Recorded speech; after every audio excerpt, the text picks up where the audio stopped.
Welcome back my friends. आप सभी investors and नए नए व्यूअर्स का बहुत बहुत स्वागत है CKD stock market news channel पर। मेरे दोस्त, अगर आप पहली बार इस चैनल पर विजिट कर रहे हैं तो डेफिनेटली चैनल सब्सक्राइब कर दीजिएगा। काफ़ी मोटिवेशन मिलता है जब आप चैनल को सब्सक्राइब करते हो।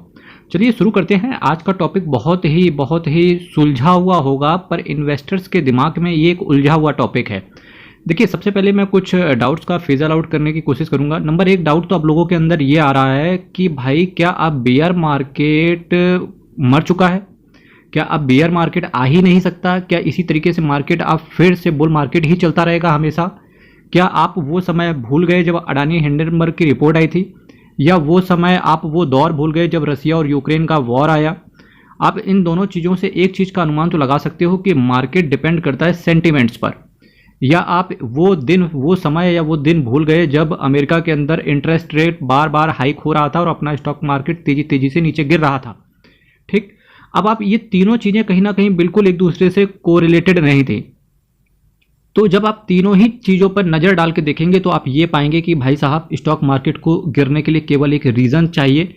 पर आप अभी भी, मैं काफ़ी सारे इन्वेस्टर्स का जब मैं पोर्टफोलियो देखता हूं तो मैं ऐसा मान के चल रहा हूं, और ऐसा मैं मानता भी हूं कि काफ़ी सारे इन्वेस्टर्स का पोर्टफोलियो अभी भी 20 से 30% नेगेटिव में ही होगा। बहुत सारे इन्वेस्टर्स का पोर्टफोलियो ऐसा होगा जो नेगेटिव में ही होगा, जबकि stock market all time high पर चल रहा है।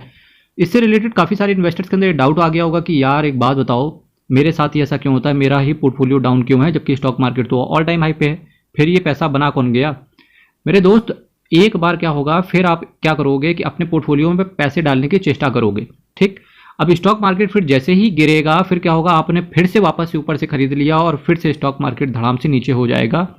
और फिर ऐसे लोगों के साथ क्या होता है कि स्टॉक मार्केट का भरोसा उठ जाता है स्टॉक मार्केट पर से।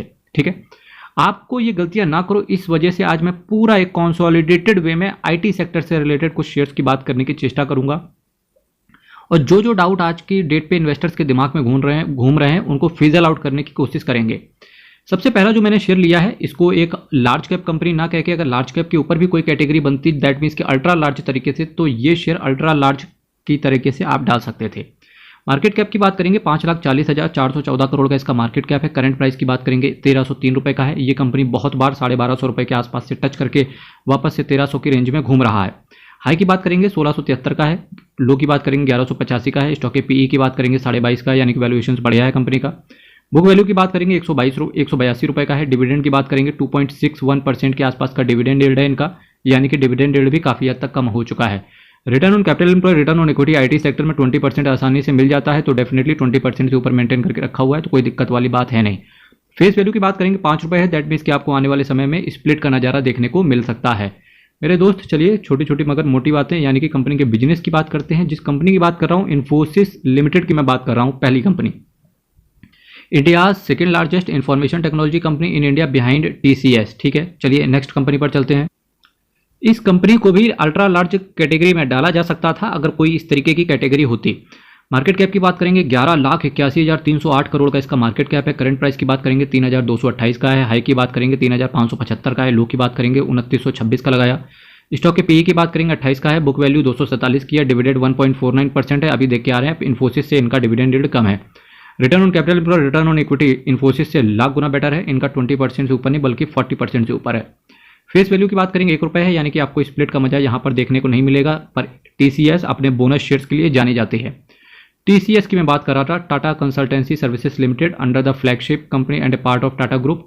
ये 50 साल से ज़्यादा जर्नी इनकी हो चुकी है। TCS offers a consulting led cognitive powered integrated portfolio of business technology and engineering services and solutions को प्रोवाइड करने का काम करते हैं। मेरे दोस्त, एक जहाँ इन्फोसिस है वहाँ अदर साइड पे खड़ी होती है टीसीएस। ठीक है, दूसरे नंबर पे इन्फोसिस का नाम आता है आईटी सेक्टर के अंदर, पहले नंबर पे नाम आता है टीसीएस का। ठीक है मेरे दोस्त, अगर मैं इन्फोसिस की बात करूंगा, इन्फोसिस का ज़्यादातर जो बिजनेस आता है वो यूएस से आता है। रसिया और यूक्रेन का वॉर हुआ, जो इंडिया कॉन्फ्लिक्ट ना करे इसकी वजह से, इंडिया और यूएस के रिश्तों में कॉन्फ्लिक्ट थोड़ा सा ना हो। और साथ ही साथ इन्फोसिस चूंकि इंडियन कंपनी थी, यूएस नहीं चाहता था कि इंडिया यूएस के साथ ट्रेड करे। इन्फोसिस ये नहीं चाहता था कि उसकी लड़ाई यूएस के साथ हो जाए, तो इसकी वजह से इन्फोसिस ने क्या किया, शटडाउन किया बिजनेस। कहाँ से? रसिया से। ये सारा जियोपॉलिटिकल के रीजन की वजह से होता है। शटडाउन किया जिसकी वजह से उसके बहुत सारे इंपैक्ट आ गए, बहुत सारे उन्होंने फायरिंग करी, उसके बाद बहुत सारी चीज़ें दिक्कतें आ गई इन्फोसिस के अंदर, और टीसीएस का शेयर इन्फोसिस के मुकाबले कम पिटा, वहीं इन्फोसिस का शेयर बहुत ज़्यादा पिट गया। टीसीएस क्यों नहीं पिटा, उसका रीज़न रहा एज कम्पेयर टू, एक तो इनके रिजल्ट्स भी अच्छे रहे कहीं ना कहीं, इन्फोसिस से अच्छे आए रिजल्ट्स इनके। दूसरा जो टीसीएस का मेजर सेगमेंट है, जो मेजर बिजनेस है वो इंडिया से आता है। आपने सुना होगा जो ऑनलाइन एग्जाम वगैरह होते हैं गवर्नमेंट के, तो मैक्सिमम टीसीएस ही करवाता है सबसे ज़्यादा, ठीक है। तो हालांकि इन्फोसिस की बात करेंगे तो ये आपका जो इनकम टैक्स की वेबसाइट है ना, ये इन्फोसिस हैंडल करता है।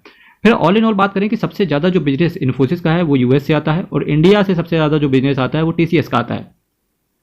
और आपको एक चीज़ पता होगी कि इंडिया के अंदर हर चीज़ पॉजिटिव इस समय चल रही है, ठीक है। ये जो एरा है ये गोल्डन एरा चल रहा है इस समय। जो नोट छाप सकता है वो छाप सकता है, गुरु छाप ले जाए, बिल्कुल खुली छूट है इंडिया के अंदर, पैसा बरस रहा है इंडिया के अंदर, चाहे वो इन्वेस्टर्स के माध्यम हो। जहाँ यूएस बिल्कुल उनका नेस्डेक आप देख लो, उनका डाउ जोन्स देख लो, आज फिर गिरा हुआ दिख रहा है। इंडिया वहीं ऑल टाइम हाई के नज़दीक बिल्कुल खड़ा हुआ है, बस 7-8 पॉइंट निफ्टी छू के रह गया, और उसके बाद बैंक निफ्टी भी पेल के चला आया ऑल टाइम हाई को, ठीक है। तो ये गोल्डन एरा हमारा चल रहा है। फिर भी यहाँ पर पोर्टफोलियो काफ़ी सारे इन्वेस्टर्स का पैसा नहीं बन रहा है। वो केवल एक लॉजिक है उनका कि जब गिरावट में वो खरीदते नहीं है, जब ऑल टाइम हाई पर होता है फिर वो खरीद लेते हैं। और मार्केट का चूंकि एक नेचर होता है कि वो गिरना ही है, अल्टीमेटली इंडेक्स तो ऊपर ही जाना है पर वो गिरना ही है। अगर वो आप इस तरीके की वॉलेटिलिटी को आप नहीं संभाल सकते तो मेरे मित्रों केवल आपसे एक कहने का मतलब होता है कि आप म्यूचुअल फंड के माध्यम से इन्वेस्ट करो। सबसे बेस्ट ऑप्शन होता है म्यूचुअल फंड के माध्यम से इन्वेस्ट करो। क्योंकि देखिए आप अपने इंडिविजुअल पोर्टफोलियो को कितना भी अच्छा इन्वेस्टर क्यों ना हो, अगर वो इंडिविजुअल स्टॉक में कर रहा है तो उसका एवरेज CAGR मान के चलो यार 12-13% के हिसाब से वो खुश हो लेता है। वो बिल्कुल यूट्यूब शॉर्ट्स वगैरह सब बना देगा, 12-13% ही आ जाए, ठीक है। पर यहाँ पर क्या होता है कि आपको म्यूचुअल फंड अगर आपने एक स्मॉल कैप कैटेगरी भी पकड़ ली है ना, तो आप आसानी से मान के चलो 20% के ऊपर का CAGR आसानी से आ जाएगा। निप्पॉन इंडिया स्मॉल कैप का इसका परफेक्ट एग्जांपल है। 10 साल में पैसा 11 गुना कर दिया निप्पॉन इंडिया स्मॉल कैप ने। फर्दर चूंकि आज हम इंडिविजुअल शेयर्स की बात कर रहे हैं, तो IT सेक्टर में कब खरीदने का मौका बनेगा मेरे दोस्त, इससे अच्छा मौका IT सेक्टर में नहीं हो सकता है। क्योंकि देखिए हर वक्त क्या होता है, एक सेक्टर रोटेशन आपने सुना होगा, एक सेक्टर रोटेट हो जाता है। अभी आपके समय में अगर मैं इस समय बात करूं तो अगर मैं होटल इंडस्ट्रीज बेहतरीन काम कर रही है, चाहे वो वनरेला शेयर हो, अडवाणी होटल हो या लेमन ट्री होटल्स हो, बढ़िया काम कर रहे हैं। इवन इमेजिका वर्ल्ड तो एक पेनी स्टॉक्स के तौर पे देखा जाता था, 8-10 रुपये का शेयर था, 52 रुपये के आसपास चला गया। तो हर समय एक सेक्टर रोटेशन होता है। तो अभी क्या है, सेक्टर रोटेशन जो डाउन साइड पे है वो है TCS, Infosys, KPR, TCS, Infosys, SCL tech, Mindtree, है ना। ये सारे शेयर जो IT सेक्टर है वो इस समय फिजल आउट हो चुका है। तो मेरे दोस्त आपको क्या करना चाहिए यहाँ पर, ये दौर ऐसा दौर है कि आप एक्यूमुलेट करते चले जाओ। हालांकि देखिए आप देख सकते हैं यहाँ पर एक JP मॉर्गन की रिपोर्ट है, इन्होंने बोला भी है कि जो IT सेक्टर, देखिए मैक्सिमम IT सेक्टर ही है, 40% गिर सकते हैं, नीचे की तरफ 40% दिखा सकते हैं। पर ऐसा क्यों होगा, ऐसा किस कंडीशन में हो सकता है, वो आपको मैं लॉजिक देता हूँ मेरे दोस्त। मार्केट ऑल टाइम हाई पे है, बिल्कुल करेक्ट है। अब चूंकि अगर यहाँ से मार्केट गिरा तो ऐसी बात तो है नहीं कि सारे शेयर से ही गिर जाएंगे, तो ठीक है। उस केस में क्या होगा, जो भी शेयर चाहे वो लो पर हो चाहे हाई पर हो, सारे ही शेयर्स गिरेंगे, ठीक है। चाहे वो शेयर्स लो पर हो चाहे वो शेयर्स हाई पर हो, सारे ही शेयर्स गिरेंगे। तो देखिए अब TCS की बात करेंगे, ये 3200 पे है, ऑलमोस्ट 52 वीक लो के आसपास ही खड़ा है। इन्फोसिस भी 52 वीक लो के आसपास ही खड़ा है। हालांकि SCL टेक की अभी मैं आगे चल के बात करूंगा, वो उसमें एक ब्रेकआउट आया है। तो देखिए ऐसे समय पे क्या होगा कि फिर ये सारे शेयर्स भी गिर जाएंगे, ठीक। यहाँ मुझे ऐसा लगता है कि JP मॉर्गन यहाँ से गलत होते हुए जाएगा, क्योंकि इंडिया के अंदर ऐसा कोई नेगेटिव न्यूज़ है नहीं फिलहाल। फिर भी अगर 40% इनकी रिपोर्ट के हिसाब से ही मान लेते हैं, अगर 40% फिर भी गिर जाए तो आज की डेट पे अगर आप इनको एक्यूमुलेट करने का सोच रहे हैं, TCS, इन्फोसिस, है ना, इन सबको, विप्रो, इन सबको अगर आप एक्यूमुलेशन करने के लिए सोच रहे हैं तो आपको एक काम जरूर करना चाहिए। सपोज दैट 1 लाख रुपए हर शेयर में आप डालना चाहते हो तो केवल आप 10-10 हज़ार रुपए डालना, और हर 5% के गिरावट पे 10,000 ऐड करते चले जाना, ठीक। तो 10 बार आपको ऐसा मिलेगा कि 5-5%, और आपका ऑलमोस्ट समझो 50% मार्केट गिर चुका होगा। फिलहाल ऐसा होना नहीं है, वर्स्ट सिनेरियो में ही ऐसी चीज़ें हो सकती हैं।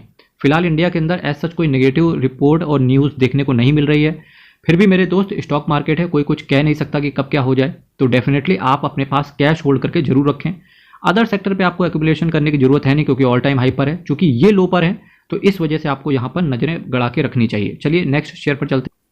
SCL टेक की बात करेंगे यहाँ पर तो 3,17,132 करोड़ का मार्केट कैप है। करंट प्राइस की बात करेंगे 1169 का है। हाई कंपनी ने 1171 का लगाया। तो ये देखिए ये ऑलमोस्ट ऑल टाइम हाई पर ही खड़ा है। ये 52 वीक हाई पर ही खड़ा है SCL टेक, है ना।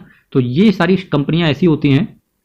तो आपको ऐसे समय पे क्या करना चाहिए, अगर आपने पास्ट में एक्यूमुलेशन किया है, आपके पास प्रॉफिट पड़ा हुआ है तो कोई दिक्कत ही नहीं है। अगर गिरना है इन शेयर्स को तो फिर आप एक्यूमुलेट करना। तो अभी कहाँ एक्यूमुलेट करने का दौर है, विप्रो हो गया, विप्रो का तो फिलहाल बाईबैक चल रहा है, इसके बाद ही एक्यूमुलेट करना। और बाईबैक में साइज शेयर आपको दे देने चाहिए, बाईबैक में शेयर्स पकड़ा देना कंपनी को, कोई दिक्कत नहीं है। और इन केस कि आपका ITR 2 ना जाता हो, ठीक है, इनकम टैक्स पेयर हो तो मत बायबैक में देना, क्योंकि जब ITR फाइल करते हैं ना तो उसमें दिक्कत आती है। हाई की बात करेंगे 1171 का है, लो की बात करेंगे 876 का, स्टॉक के PE की बात करेंगे 21 का है, बुक वैल्यू की बात करेंगे 241 का है, डिविडेंड यील्ड की बात करेंगे 4% के आसपास का डिविडेंड है, return on capital employ, return on equity 20% से ऊपर है, फेस वैल्यू की बात करेंगे 2 रुपये का है, और SCL टेक्नोलॉजी की मैं बात करके चल रहा था। नेक्स्ट जो कंपनी रखी है 2,10,003 करोड़ का इसका मार्केट कैप है, करंट प्राइस 382 का है, हाई की बात करेंगे 445 का है, लो की बात करेंगे 352 का है, स्टॉक के PE की बात करेंगे 18.5 का है, बुक वैल्यू की बात करेंगे 142 का है और बुक वैल्यू डिविडेंड देखिए 1.5% के आसपास का डिविडेंड यील्ड है, return on capital employ, return on equity दोनों ही खराब है इसके, फेस वैल्यू की बात करेंगे 2 रुपये है, आपको एक स्प्लिट देखने को मिल सकता है। और जिस कंपनी की बात कर रहा था मैं, विप्रो लिमिटेड की आपके सामने चर्चा करके चल रहा हूं। तो मेरे दोस्त ऑल इन ऑल आपने क्या समझा कि ये जो इन्फोसिस है, ये TCS है, ये हर 5% के गिरावट पे आपको नीचे से खरीदना है। अब चूंकि JP मॉर्गन के रिपोर्ट को भी आप इग्नोर नहीं कर सकते हैं, क्योंकि कब कहाँ से क्या दिक्कत आ जाएगी आपको भी नहीं पता चलेगा। स्टॉक मार्केट को, आपके पोर्टफोलियो को खराब करने के लिए केवल आपको 15 दिन चाहिए। स्टॉक मार्केट को 15 दिन में स्टॉक मार्केट ऐसा भीषण पोर्टफोलियो तबाह कर सकता है कि आप 2 साल तक फिर से पैनिक में रहेंगे। ठीक है, अगर आपने 2 साल से ऑलरेडी लाल पोर्टफोलियो को देखा है तो डेफिनेटली ऐसे टाइम पे आपको सोच समझ के इन्वेस्ट करने की जरूरत है। चुपचाप मार्केट को देखते रहो, और जैसे ही मार्केट चूंकि करेक्ट होता ही है, इसका स्टॉक मार्केट का नेचर ही ऐसा है। अभी केवल क्या दिक्कत है कि FIIs ने खरीदारी स्टार्ट शुरू कर दी है, DIIs ने अभी बेचा नहीं है। और स्टॉक मार्केट का हमेशा से पास्ट में, अगर आप 10-15 साल पहले से पीछे भी चले जाओगे तो हमेशा एक चीज़ रही है, जब FIIs बेचते हैं तो DIIs खरीदते हैं, जब DIIs खरीदते हैं तो FIIs बेचते हैं। ठीक, तो ये एंड वाइस वर्षा ये चला करता है चीज़ें। तो अभी क्या हुआ, FIIs ने खरीदा पेल के, DIIs ने खरीदा पेल के और FIIs बेच रहे थे। अब क्या होगा, FIIs खरीदेंगे और DIIs बेचेंगे, क्योंकि स्टॉक मार्केट में रिटर्न तो वही जनरेट हुआ ना जो आपने प्रॉफिट बुक किया। और ये म्यूचुअल फंड्स हो गए, ये सब चीज़ें इस चीज़ का ध्यान रखते हैं। तो मेरे दोस्त ऑल इन ऑल आपने क्या समझा कि इन्फोसिस 1250 रुपये से नीचे जैसे जाए आपको एक्यूमुलेट करते रहना चाहिए हर 5% की गिरावट पे। TCS 3000 के नीचे जैसे ही उतरे आपको एक्यूमुलेशन शुरू कर देना चाहिए।